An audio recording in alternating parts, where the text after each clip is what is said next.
The Jets are so bad, the 49ers are 7-point road favorites despite missing George Kittle, Deebo Samuel, Richard Sherman, and maybe Dee Ford.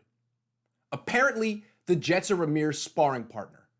They provide the 49ers the perfect opportunity to get on track.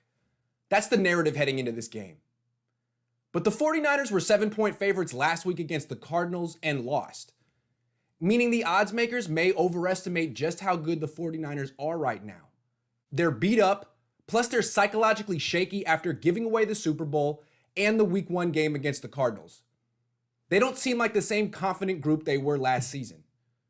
So even though the 49ers are better than the Jets on paper, Sunday's game will come down to the final drive.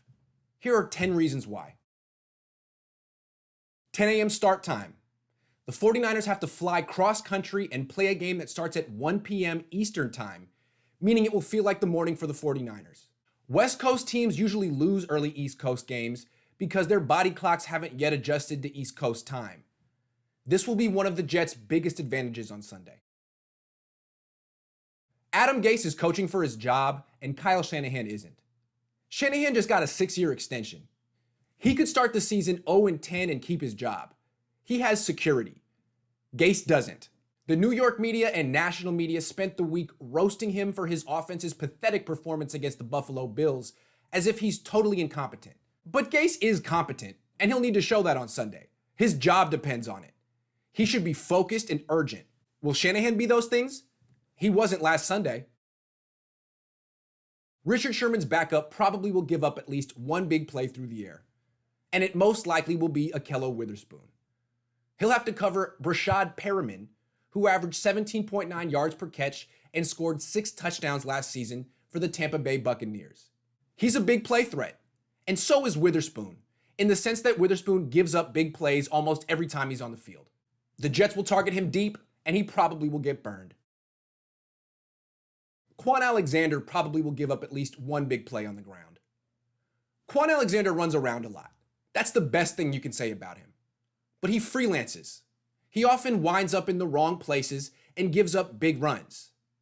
The Jets will run between the tackles frequently with Frank Gore, who will pick up 10 to 15 yards every time Alexander wanders into the wrong gap. And if Gore runs for 100 yards, the 49ers will lose.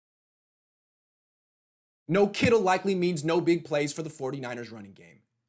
The 49ers probably will run lots of times and might rush for more than 100 yards, but probably won't average big yards per carry or have many long runs without Kittle. He's their best blocker.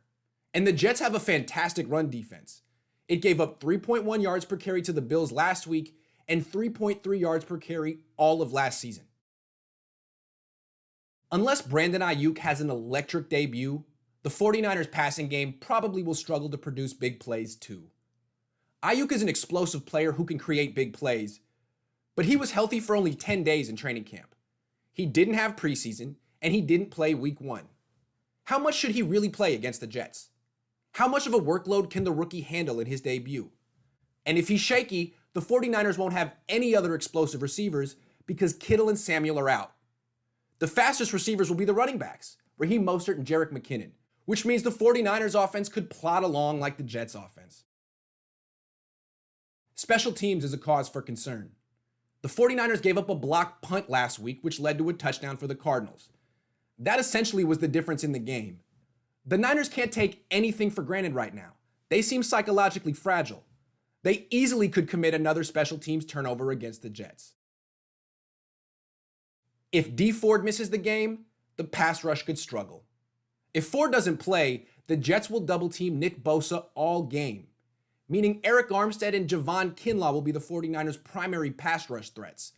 And they're methodical power rushers who take time to get to the quarterback. Ford is the speed rusher who forces the quarterback to scramble after just a couple seconds. When he plays, the 49ers' pass rush is much more dangerous than when he sits. Sam Darnold isn't a complete statue.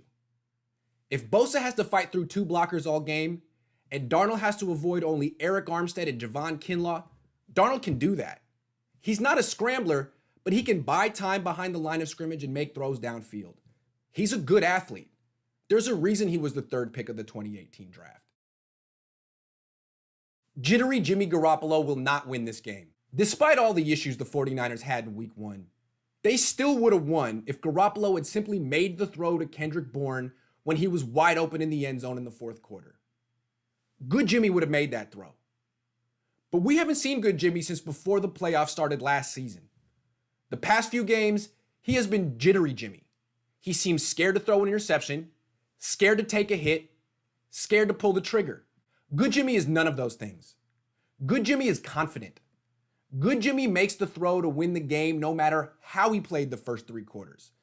That's what good Jimmy did last season against the Steelers and the Rams. But in the Super Bowl, jittery Jimmy missed a potential game-winning throw to Emmanuel Sanders.